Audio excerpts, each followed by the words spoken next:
vamos a empezar. Y como siempre, antes que nada, pues quiero daros las gracias por venir a otra noche más aquí a Gente en el Boulevard, por llenar el bar. Vamos a tener que buscar otro sitio. Y ¿qué? No. Bueno, porque tú hagas un bar más grande. Y bueno, porque es una satisfacción pues, ver que se reúne tanta gente aquí en Sevilla pues, a escuchar hablar de ciencia.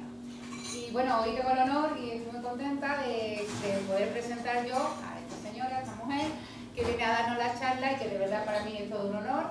Y sé que ha sido una encerrona, de hecho viene de la clase de la facultad que ha acabado a la noche del cuarto.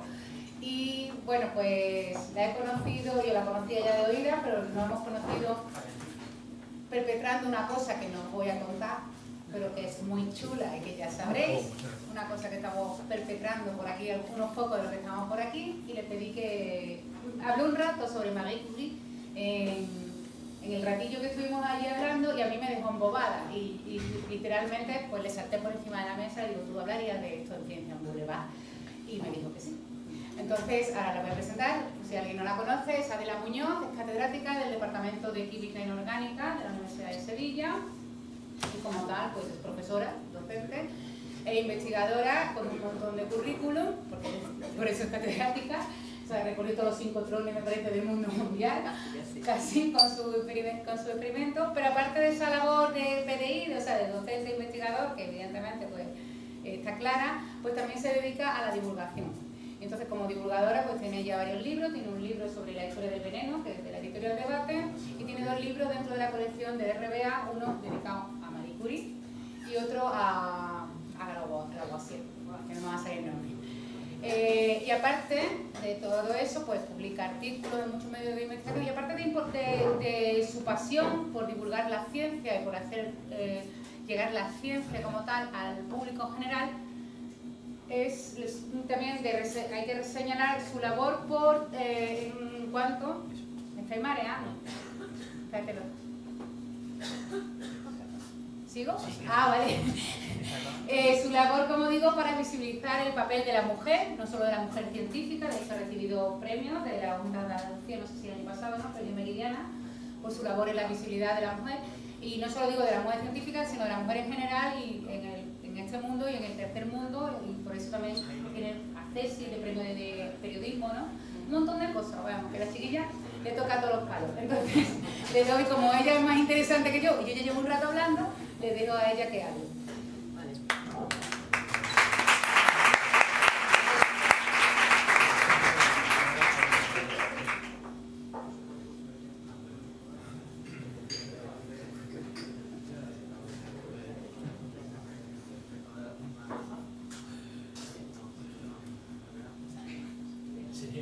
Que no se volviera a caer.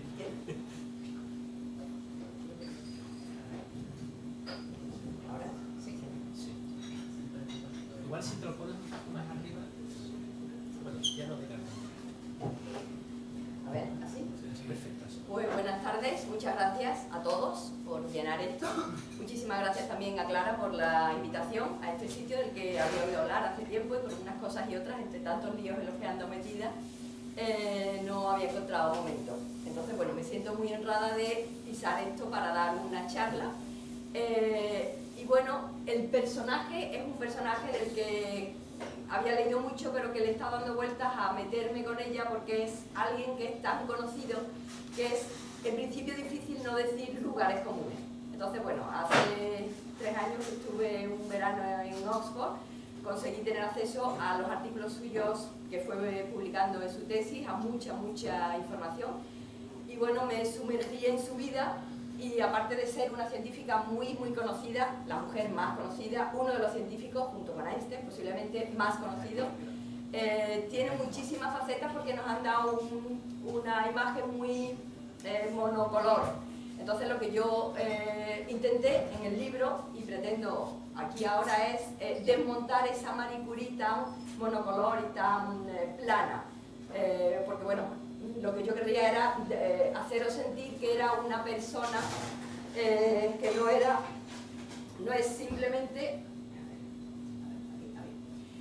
es simplemente la gran vestal sacrificada en el altar de la ciencia, sino que es muchísimas más cosas que eso.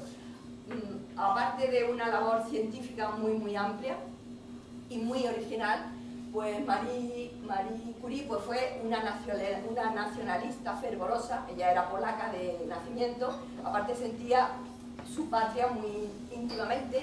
También, entre otras muchas cosas, luego se hizo francesa por adopción. Sus hijas, su marido eran franceses, su carrera científica se desarrolló allí. También era una mujer políglota entre sus múltiples capacidades, hablaba polaco, su lengua natal, hablaba ruso, tuvo que hablar ruso perfectamente para pasar los exámenes de los inspectores rusos. Era la más lista desde muy chica, la que hablaba ruso muy bien, entonces era la encargada cuando los inspectores venían de demostrar lo bien que estudiaba ruso. En Francia, por supuesto, habló francés y para comunicarse en ciencias, científicamente, entonces escribía y hablaba tanto en inglés como en francés. Bueno, hasta ahí podría ser algo relativamente esperable, pero también Marie era una defensora apasionada del ejercicio físico. De hecho, posiblemente una de las claves para que ella viviera hasta la muy avanzada edad en esa época, teniendo en cuenta por lo que ella estuvo trabajando desde muy joven, murió a los 67 años, pues una de las claves es que ella era una forofa del ejercicio físico, y una de las cosas que más hacía y que le gustaba más era montar en bicicleta, como deporte, como transporte, como diversión. Por un lado fue bastante celosa propietaria del radio, que había aislado con muchísimo trabajo, pero también fue una científica desprendida que pensaba que todo descubrimiento era un bien de toda la humanidad y se negó a patentar nunca nada, aunque vivió en la indigencia científica, y su vida personal pues, fue también muy austera. También fue, y es una de las cosas más desconocidas, una muy amante de sus distintos amores. He hablado de su patria natal, de su patria de adopción, sus hijas, su marido, pero también hubo otras personas en su vida con las que también tuvo una relación muy intensa. Entonces, bueno, lo que quiero hablar aquí es que fue no solo una gran científica, sino sobre todo una mujer que apasionada, que vivió a lo largo de toda su vida, casi hasta el final, apasionadamente. Algunos de sus compañeros, cuando murió, dijeron que no se doblegó nunca ante nadie, que no se dio pues, ni a la fama, ni a los halagos, a nada. Se rindió ante el cáncer, que la mató después de estar pues, casi 40 años trabajando prácticamente sin protección con sustancias muy radioactivas. Bueno, pues vamos a empezar ya. El recorrido que yo propongo como hitos son algunos de los hombres que tuvieron mucha relevancia en su vida. Aquí tenemos a Władysław Sklodowski, su padre. Władysław fue fundamental para Marie porque era un profesor de física que le dio una disciplina del estudio, pero sobre todo le dio un gran amor por el conocimiento. Su madre también tenía una profesión, era la directora y la dueña del pensionado de señoritas más famoso de toda Polonia. Aquí tenemos un Kazimierz Zorawski, fue su primer gran amor, con el que supongo disfrutaría mucho, pero también con el que sufrió muchísimo. Fue una historia de amor muy desgraciada. Por supuesto Pierre, pero también el padre de Pierre, que era un señor fantástico, un suegro sensacional, como vamos a ver ahora. Y luego tenemos Paul Langevin, que es un gran físico francés ausente de la Galería de los Nobel, muy posiblemente por la relación que tuvo con Marie Curie.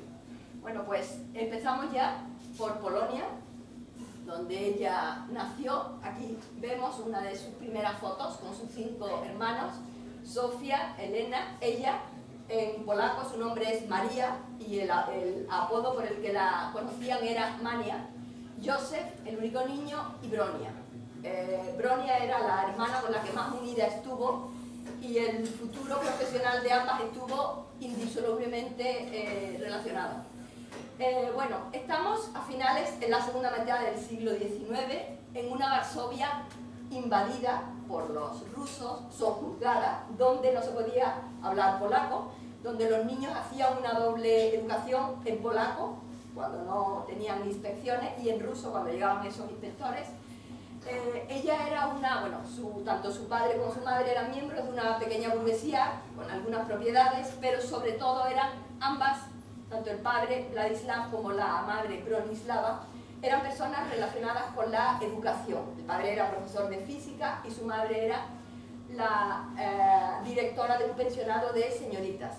Su madre fue una de sus primeras tragedias porque muy poco después de que naciera María, como se la conocía entonces, enfermó de tuberculosis y nunca consintió abrazar a su hija por miedo a contagiarla. Mania adoraba a su madre y ese fue uno de los primeros grandes dramas. Su madre murió cuando Mania tenía 10 años. Antes había muerto de tifus su hermana mayor, Sofía.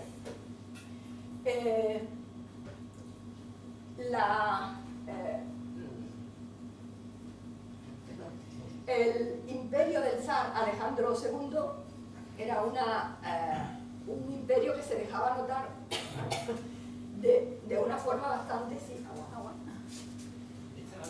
Sí, de una forma bastante cruel. De hecho, algunos de los parientes de Marie fueron encarcelados o deportados a Siberia por oponerse a esa dominio.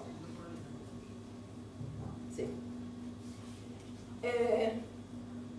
En último extremo, su padre Vladislav terminó perdiendo su puesto como profesor en el instituto. Inicialmente era director, luego fue profesor, luego fue conserje y finalmente fue expulsado por su poca docilidad frente a las autoridades invasoras.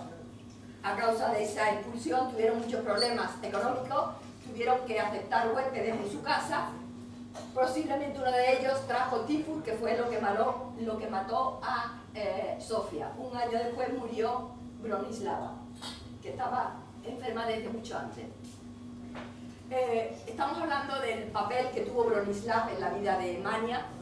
Le inculcó un amor por su país, una rebeldía, un espíritu de sacrificio, mucha disciplina, pero sobre todo un profundo amor por el estudio, por el conocimiento y el impulso para que ella llegara donde Vladislav, por los problemas políticos, no había podido llegar. Muchísimos años después, aquí vemos a Vladislav con Marie, Elena y Bronia. Muchos años después, cuando Marie fue descubriendo, cuando fue teniendo tantos reconocimientos, eso fue una de las principales alegrías para Vladislav. La última gran alegría, un poco antes de que muriera, fue el descubrimiento de un nuevo elemento, la carta en la que Marie le estaba comunicando que había aislado algo y que suponía que era un elemento nuevo y que pensaba llamarlo polonio, en honor al país de ambos. Le llegó a Vladislav unos días antes de su muerte. Bien, sus dificultades económicas no asustaron a las hermanas Sklodowski. Ambas querían estudiar, fundamentalmente Bronia y Marie. El problema era que en la Rusia zarista las mujeres no podían acceder a la universidad. Entonces, para estudiar tenían que ir o a Zúrich o bien a París. Y la economía familiar no permitía pagar esa estancia en París. Entonces Bronia hizo un pacto con Marie para que ella trabajara mientras Bronia estudiaba medicina en París, y cuando Bronia terminara y consiguiera un trabajo como médica, entonces ella financiaría la estancia de María en París. Bueno, aquí tenemos la casa de un pequeño pueblo de Polonia, de unos grandes terratenientes, los que vivían en este pueblo de Sukusi. Tenían remolacha azucarera, tenían varias plantaciones. Marie también allí hizo muchas cosas. Aprendió cómo funcionaba una fábrica de extracción de azúcar, organizó una especie de colegio para darle clase a los hijos de los campesinos, cosa que estaba terminantemente prohibida. Pero bueno, allí hizo bastantes cosas.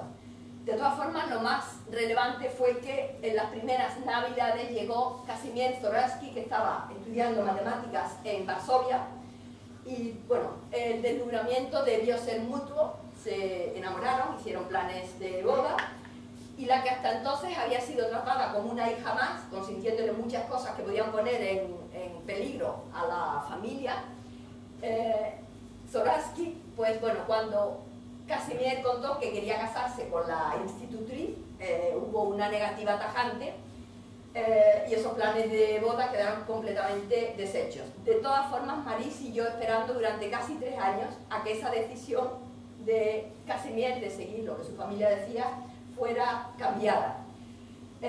Finalmente no. Casimir aceptó lo que sus padres decían, a pesar de lo cual María, bueno, María, como la llamaban en su casa, tuvo que seguir varios años, bueno, 1 año y algo más, trabajando en esa misma casa para conseguir que Bronia terminara su carrera.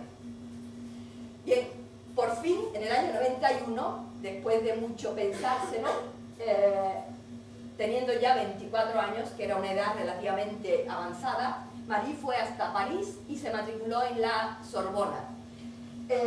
Esa etapa, que es una etapa muy dura, porque era una época en la que no tenía prácticamente dinero, comía muy poco, hasta tal extremo que se desmayó un día en una de las clases, no tenía dinero para calefacción y tampoco quería vivir con su hermana Bronia, porque tanto ella como su marido eran médicos, también eran activistas polacos, comunistas, y entonces era una casa, bueno, comunistas no, socialistas entonces, una casa con mucho ruido para que ella pudiera dedicarse a estudiar.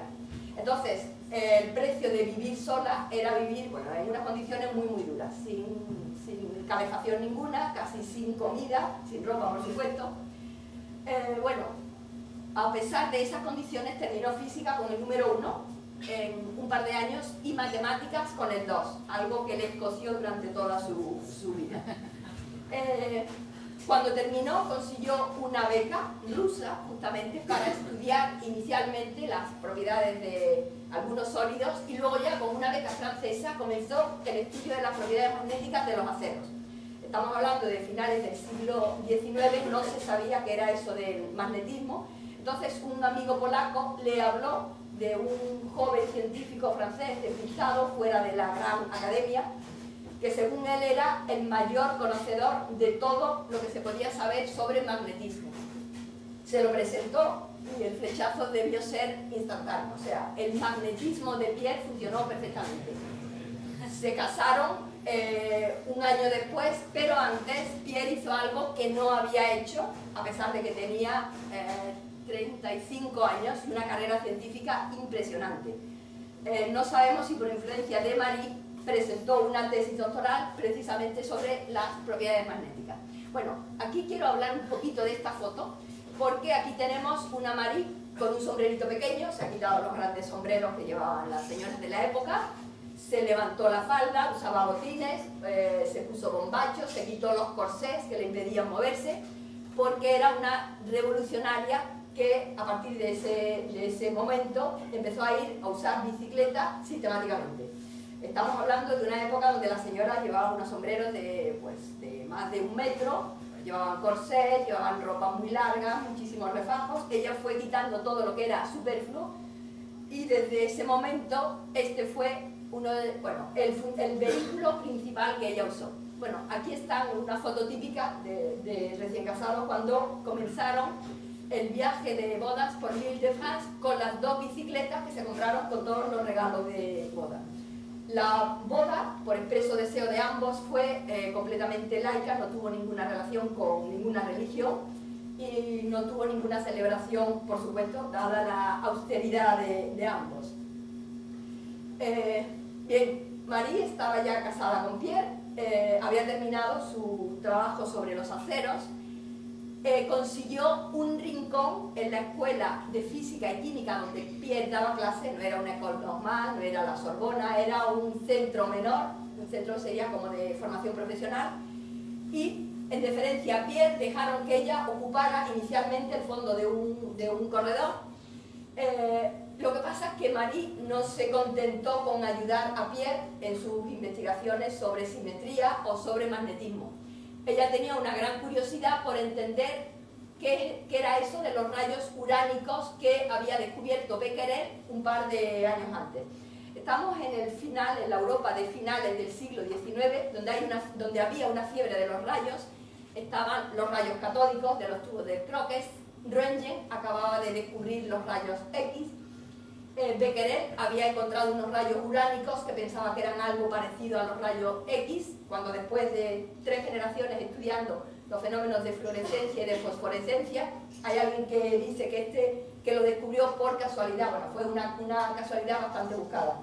Bien, pues Marie, a pesar de que Pierre no tenía nada que ver o no tenía ninguna relación con estas investigaciones, ella tenía mucha curiosidad. Entonces decidió que para su tesis ella quería saber de qué iban estos rayos de Becquerel. Bueno, aquí tenemos, estaba Marie recién casada, aquí tenemos los padres de Pierre, su hermano, bueno, que era también físico, ahora vemos cómo era el nombre, y aquí tenemos al padre Eugène Curie, que está aquí está con su nieta Irene. Eugène se quedó viudo unos días antes de que naciera Irene, porque su mujer murió de un cáncer, entonces decidió mudarse con su hija, con su hijo y con su nuera para hacerse cargo de su nieta. Estamos hablando de finales del siglo XIX y un señor médico que en lugar de decirle a su nuera que se quedara en su casa con su hija, no solamente la ayudó en el parto, porque él era médico jubilado, sino que cuando ella estaba recuperada, se quedó con Irene para que Marie pudiera dedicarse completamente sin ninguna preocupación a sus investigaciones. Bueno, aquí tenemos una imagen de Marie Curie sonriente, un poco más rolliza, que no es la que solemos tener de ella. Y bueno, aquí tenemos un homenaje al señor Eugène Curie. Bueno, esto era un suegro. Bien, Marie quería entender de qué iba eso de los rayos uránicos, pero ella no se limitó a seguir la estela de Becquerel, a envolver estos minerales de uranio en unas películas fotográficas, sino que ella quería cuantificar cuántos rayos emitían. Entonces, aprovechando la balanza de cuarzo piezoeléctrico que había diseñado Pierre fue el descubridor de la piezoelectricidad con solo 20 años. Entonces, entre los dos diseñaron un edificio donde la emisión radiactiva en una cámara cerrada daba lugar a una corriente que se neutralizaba en esta balanza de cuarzo por el efecto fotoeléctrico con ayuda de una balanza donde ponían unos pesos. Los no entendidos decían que Marie pesaba la radioactividad. Bueno, básicamente ella iba poniendo peso para compensar la deformación que sufría este piezoeléctrico como consecuencia de la corriente generada por la emisión de las partículas alfa, que se supo después. Bien, aquí tenemos una foto del montaje original y ahora tenemos algunas fotos más donde ella estuvo, bueno, hizo miles de medidas de esa propiedad. Inicialmente comenzó con los minerales de uranio, luego siguió mirando todos los metales, luego siguió estudiando los minerales que había en el Museo de Ciencias Naturales y entonces encontró que la pechblenda, uno de los principales minerales del uranio, irradiaba más que el uranio puro. Entonces, bueno, haciendo una hipótesis muy arriesgada, una doctoranda en su primer año de tesis pues dijo: aquí hay algún elemento que no ha descubierto nadie, que tiene una actividad radioactiva mucho más alta que el propio uranio. Bueno, como hipótesis para empezar una tesis está bastante bien. Aquí tenemos el hangar donde almacenaba el mineral y aquí tenemos el laboratorio, bastante escueto, donde lo procesaba.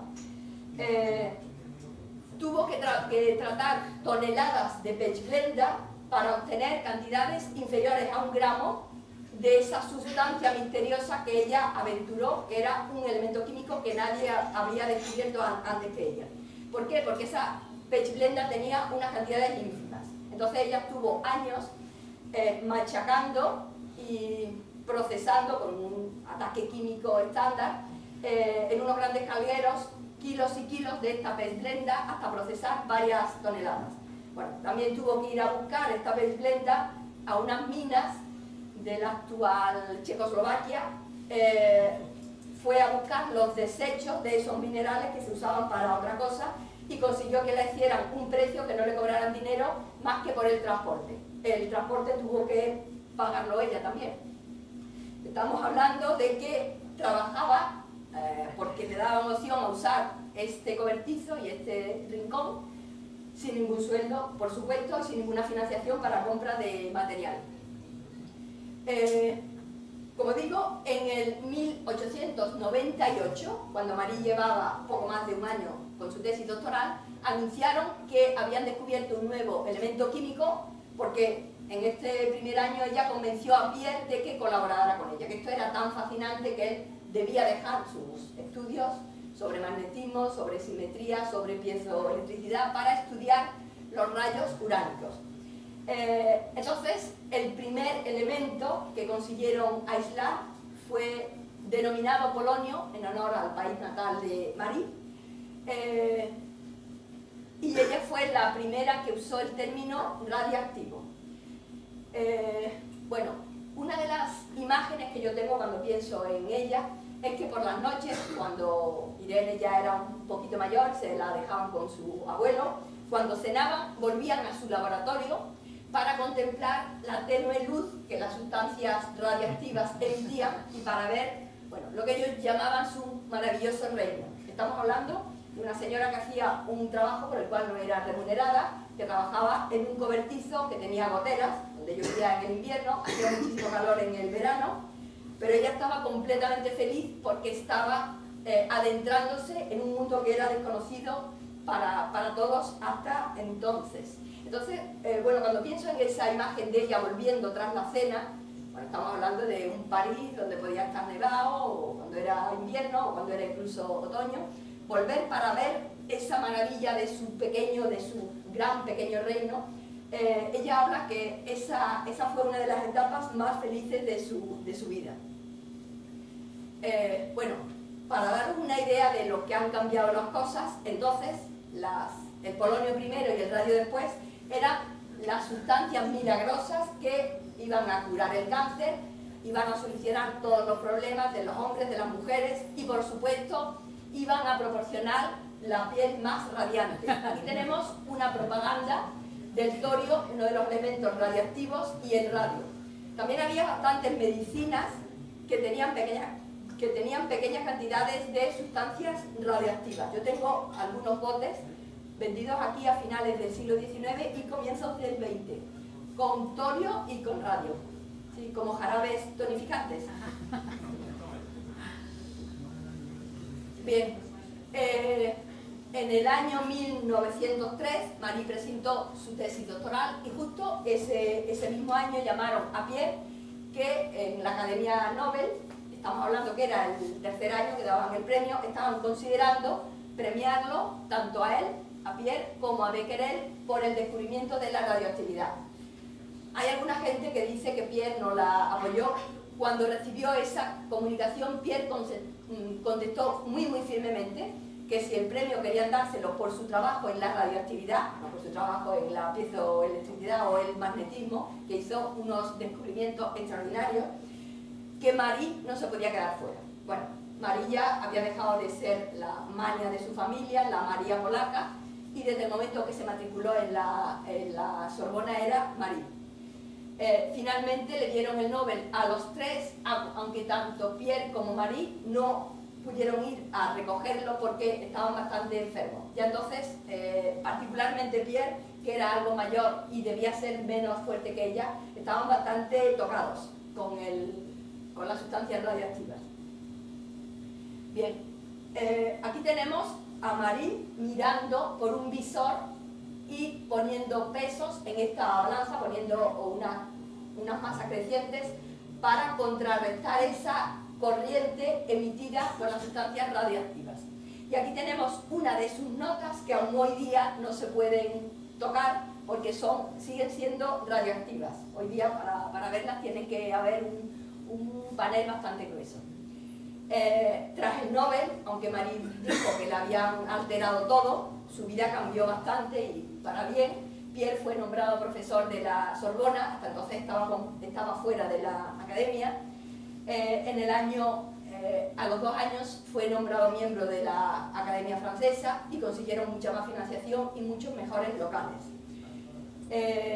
Sin embargo, esta felicidad duró relativamente poco porque un año después Pierre murió atropellado por un carro que estaba lleno de pertrechos militares. Estaba ya bastante mal, tenía muchos dolores, no veía bien y posiblemente no coordinaba bien, y por eso no vio cómo se le venía encima este carro. Bueno, era un día lluvioso, él iba con un paraguas. Todos los periódicos del mundo se hicieron eco de la tragedia, y esta foto, que es una visión relativamente inusual de ella, es la foto que ella metió en el ataúd, porque era la foto que ella se hizo recién llegada a Francia y era la favorita de Pierre. Bueno, aquí tenemos las dos niñas, después de Irene, unos cuantos años después, nació Eve. En medio hubo un aborto porque cuando María estaba como de 6 meses, hizo un extenuante paseo en bicicleta para buscar un alojamiento para el verano. Como consecuencia de ese extenuante paseo tuvo un aborto que la dejó bastante tocada, tanto mental como físicamente. Y unos cuantos años después por fin vino él, que como veis tenía menos de 2 años cuando su padre murió. Bueno, Marie le ofrecieron que fuera una pensión suficiente para vivir ella y sus hijas como viuda del gran científico, pero ella dijo que no, que ella quería seguir trabajando y que podía sustituir a Pierre tanto en el instituto como en la Sorbona. Así es que, bueno, hizo falta que varios profesores afectos a Marie presionaran, entre ellos el hermano de Pierre, que era profesor en otra universidad francesa. Y finalmente, el 5 de noviembre del mismo año de la muerte de Pierre, Marie dio la primera clase que diera una mujer en la Sorbona después de 600 años de vida. También se hizo cargo del Instituto Curie. Aquí tenemos una foto poco después de la muerte de Pierre. De nuevo volvemos al abuelo Eugène, que fue la única persona que tuvo un poco de alegría en una casa donde Marie tuvo lo que yo creo que era una gran depresión. Era incapaz de pronunciar el nombre de Pierre e incapaz de tocar a sus hijas.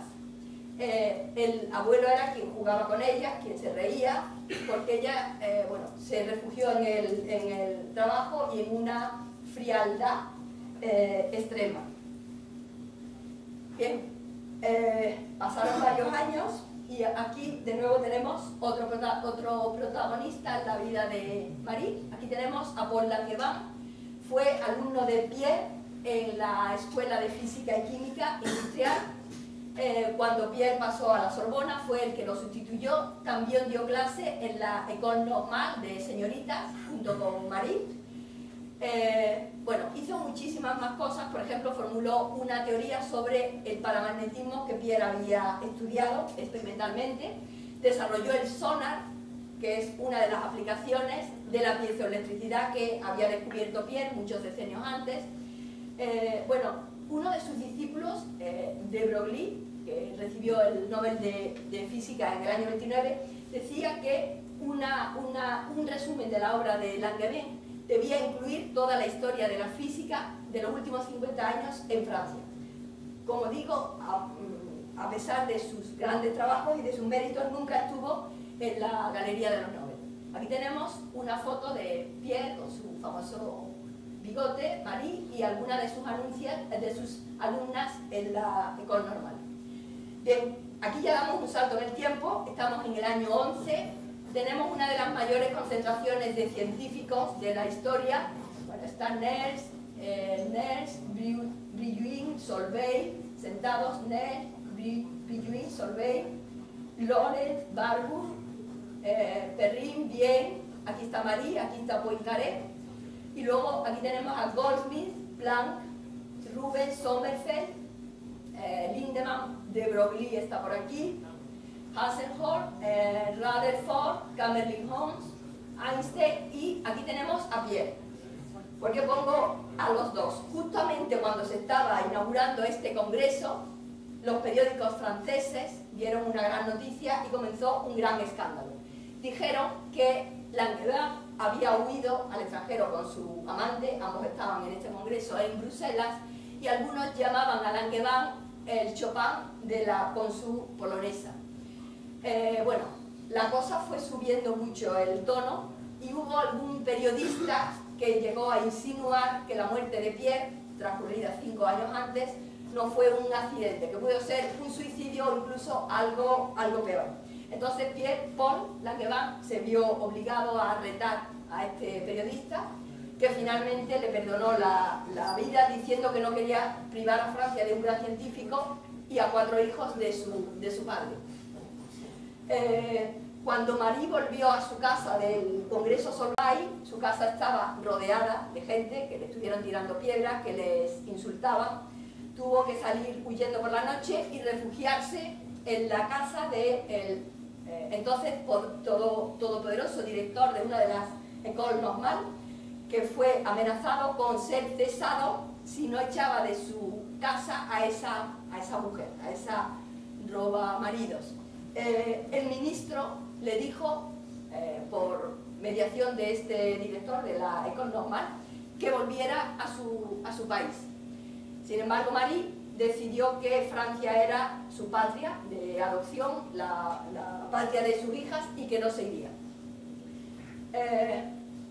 Todavía tuvo que pasar un gran trance porque los miembros del Nobel, que inicialmente le dieron todo su apoyo, le insinuaron que era conveniente que no fuera por el Nobel para que no hubiera tumulto. Entonces ella fue con su hija Irene, que entonces tenía 14 años, recogió el Nobel y cuando volvió colapsó con una infección de orina que la tuvo lejos de su laboratorio durante un año. Cuando Pierre murió, estuvo sin anotar cosas, sin hacer experimentos, en torno a unos 6 meses. Tras el escándalo Langevin, estuvo fuera casi un año. Estuvo escondida en casa de una amiga científica inglesa con un nombre falso en Inglaterra, del gran acoso que sufrió. Bueno, pasaron unos cuantos años, entonces cuando estalló la Primera Guerra Mundial, ella decidió que tenía que hacer algo para ayudar a Francia. Entonces pensó que lo mejor era diseñar unos pequeños sistemas de rayos X portátiles para hacer unas radiografías que ayudaran en el frente a los médicos a localizar las balas y los trozos de metralla. Tuvo que convencer a los militares de que la dejaran ir al frente, a una mujer extranjera, mayor, con 50 años, y luego convencer a los médicos de que una mujer podía indicarles la forma mejor de llegar a las balas o a las esquirlas de metralla. Con 50 y tantos años, con 51 años, no, Marie aprendió a conducir, aprendió los rudimentos de mecánica, aprendió enfermería, y entre ella, su hija Irene y las mujeres que ellas se enseñaron, se hicieron más de 1 millón de radiografías que presumiblemente tuvieron un gran efecto en la salud de los soldados franceses. Bueno, aquí vemos a Marie al volante de uno de estos coches con los rayos X portátiles que eran conocidos como pequeñas curis. Aquí tenemos una vista trasera. Su hija Irene tenía entonces 17 años y para ella debió ser muy letal el verse sometida a esas dosis de rayos X, no radioactividad, eso vino luego, cuando era tan joven.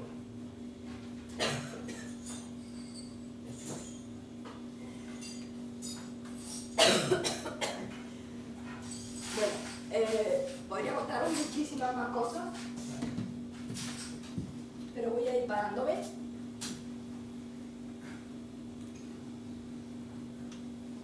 Marie siguió al frente de su instituto de radio hasta que murió en el año 35. Tuvo tiempo de ver el gran descubrimiento que hizo Irene con su marido, Frédéric Joliot, por el cual recibieron el Nobel, tanto Irene como su marido, al año siguiente de la muerte de Marie. Como anécdota, os quiero contar que en el año 95 fue trasladada junto con Pierre para ser enterrada en el Panteón, que es un centro laico donde están enterrados los grandes hombres franceses, ella que ni era francesa ni era hombre, en una ceremonia solemne presidida por Mitterrand y por Lech Walesa, que eran entonces los presidentes tanto de Francia como de Polonia, y en el discurso Mitterrand hizo una de las mayores alabanzas al coraje de una mujer en un país extranjero y en un campo en principio tan poco femenino. Hizo un gran alarde. De todas formas, para terminar, en lugar de con un panteón, aunque yo encuentro que es un sitio fantástico, sin cruces, sin símbolos religiosos, donde están todas estas grandes figuras, quería terminar con una conferencia que dio Marie Curie justo cuando vino a España en el año 33, el año antes de morir, cuando fue invitada en una de las primeras destellos de la ciencia española durante la Segunda República. Entonces, en esta conferencia ella explicó lo que para ella era la ciencia. Entonces ella contaba: estoy entre los que piensan que la ciencia tiene una gran belleza. Un científico en su laboratorio no es solo un técnico, es también un niño frente a los fenómenos naturales que lo impresionan como un cuento de hadas. No debemos permitir que se crea que todo el progreso científico se puede reducir a mecanismos, máquinas, motores, aunque toda esa maquinaria tiene también su propia belleza. No creo que el espíritu de aventura corra ningún riesgo de desaparecer en nuestro mundo. Si veo alrededor de mí algo especialmente vivo, es precisamente ese espíritu de aventura, que parece indestructible y que está emparentado con la curiosidad. Bueno, yo creo que todos, una gran parte de los que estamos aquí, somos herederos de esa curiosidad de la que hablaba Marie Curie. Y que esto es todo lo que quería contarles. Muchas gracias.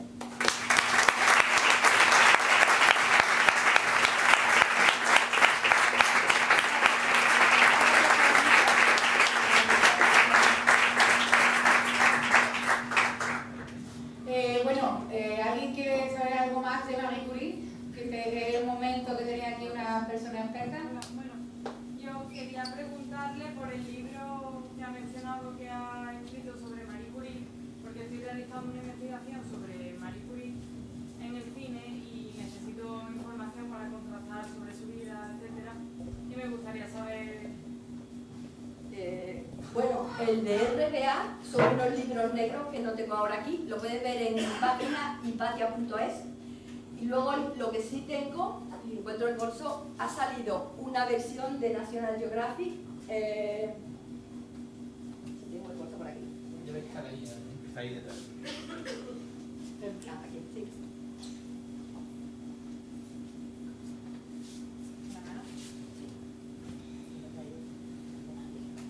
Bien.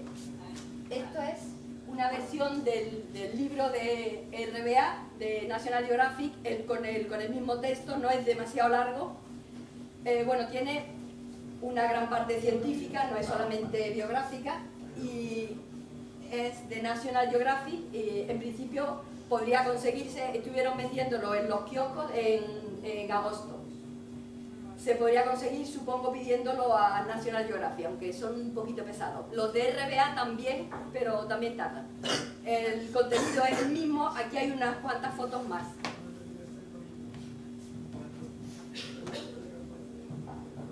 Bueno, como anécdota quería contaros, fijaros que aquí tenemos Hélène Langevin-Joliot.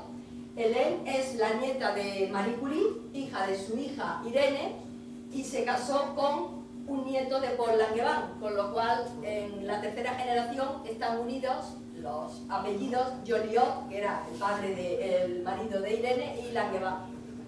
Bueno, son unos apellidos con muchísimo peso. Nieta de Marie y de Pierre Curie, hija de Frédéric Joliot, de Irene Curie, y nieta de Paul Langevin. Bueno, sí, eso es una... Sí. Has comentado que Irene posiblemente tuvo algún tipo de secuela física a raíz de, o me ha parecido entender, a raíz de su participación en la Primera Guerra Mundial y demás. Bueno, Irene dedicó su vida a trabajar con el polonio. Entonces Irene murió 9 años más joven que su madre, a pesar de que no pasó las penurias infantiles que pasó Marie. Irene tuvo esas primeras dosis de rayos X con 17 años, pero es que cuando Irene tenía 4 meses, Marie comenzó a trabajar con los elementos radiactivos, con el uranio. Entonces no había una protección especial, con lo cual cuando ella llegara a su casa iría radiante, ¿no? Literalmente. Bueno, alguna alumna mía decía muy gráficamente que Irene prácticamente mamó la radioactividad, posiblemente. ¿Alguien quiere hacer alguna pregunta más? ¿Nada más? Bueno, pues entonces lo dejamos por aquí. Un segundo. Es cierto que aparte del tema este con Langevin, que fue problemático porque se puso en duda el honor de mucha gente, también Langevin fue una figura preponderante en el Partido Comunista Francés en una época en donde el comunismo era... Bueno, fue Frédéric. Frédéric tuvo muchísima relevancia. Yo he estado hablando con la encargada de los archivos Joliot-Curie, cómo Irene había sido tan oscurecida. Irene tuvo una madre con mucha personalidad, un padre con un gran carisma y luego tuvo un marido que fue su doctorando, o sea, ella era su supervisora. Su marido, bueno, ganaron juntos el Nobel, él fue académico relativamente joven, ella estuvo intentándolo hasta su muerte, pero no hubo manera, como 4 veces.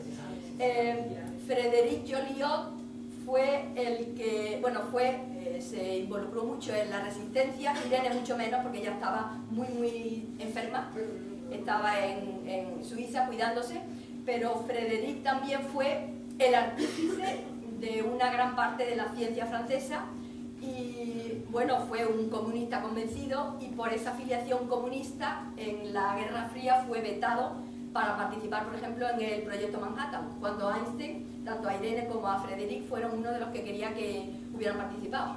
Sin embargo, Frédéric lo que hizo fue convencer a De Gaulle de que la independencia energética futura estaba en la energía nuclear, entonces fundaron la CEA, que luego, llegado el tiempo, pues él tuvo que irse porque, bueno, por estas sospechas, no podía haber unas instalaciones estratégicas en manos de un comunista. Frédéric creía que la energía no se podía usar nunca, esos descubrimientos, para la guerra, que solamente debían usarse, bueno, para fines médicos, como se comenzaron a usar desde que como fue Pierre quien pensó que los rayos podían ser buenos para curar, pero también pensó que podían ser peligrosos y comenzó a hacer unos experimentos con ratas prácticamente desde el principio, pero cuando él murió, Marie se negó a creer que su radio pudiera tener algo malo. Él era un poco más riguroso, entonces dijo, esto tiene muchas ventajas, está curando muchos cánceres, pero es algo tan nuevo que puede ser malo. Entonces él empezó a hacer unos experimentos que quedaron bloqueados, hasta que 15 años después muchos colaboradores de Marie, franceses, polacos, polacas, japoneses, murieron, científicos jóvenes y sanos, en torno a los 40 años, murieron muchos. Entonces, ya estoy un poco perdida. Bueno, Frédéric pensaba que la radioactividad, o los descubrimientos científicos, no se debían usar nunca para fines bélicos. Aún así, lo excluyeron de las instalaciones que podían ser sensibles, como los sitios donde se almacenaban sustancias radioactivas, porque eventualmente podía traicionar al bloque de los países libres y para vendérselo a los comunistas. ¿Alguien quiere hacer alguna pregunta? Por allí. Sí. Alto y claro. Sí, creo que es algo que ya hemos comentado en alguna otra ocasión. Siempre me ha llamado la atención que en la mayoría de las fotografías de Marie Curie su semblante es extraordinariamente serio. Ha mostrado una en la que un rictus lo asimilamos a una sonrisa, pero en la mayoría de las ocasiones su semblante es muy serio. Y no sé si conocen si hay alguien que haya analizado este hecho desde el punto de vista psicológico. Rosa Montero, también, bueno, que escribió, a raíz de que le llegara la traducción de los diarios que Marie comenzó a escribir cuando murió Pierre, bueno, como una terapia, hicieron una traducción en la Universidad Autónoma de Barcelona y a ella le dieron para que hiciera un prólogo. Y a raíz de leer lo que Marie escribió cuando murió Pierre, Rosa Montero tuvo su propio duelo por la muerte de su marido unos cuantos años antes. Entonces ella estuvo mirando todas las fotos y no entendía por qué era tan seria. Yo creo que no era tan seria. Lo que explica Rosa Montero es que lo de la foto era algo muy costoso, inusual y que nadie estaba sonriente en algo tan serio. Entonces esta foto es muy inusual, también esta, donde están todos medio sonrientes. El señor Eugene es que era alguien muy, muy singular. Y esta foto con su nieta Eugene es fantástica. Entonces yo creo que de todas las fotos que he estado viendo, esta es la que está un poquito sonriente. Porque aquí hay una que está jovencita, pero está también bastante seria. Pues sí, lo de las fotos era algo serio, costoso, entonces tenían que estar formales.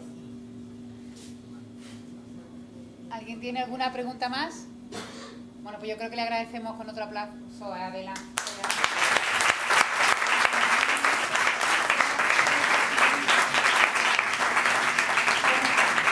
No sé quién es el siguiente, ¿tú lo sabes? Sí, pero aquí tengo terminado de confirmar. Vale, bueno, pues nada, sorpresa.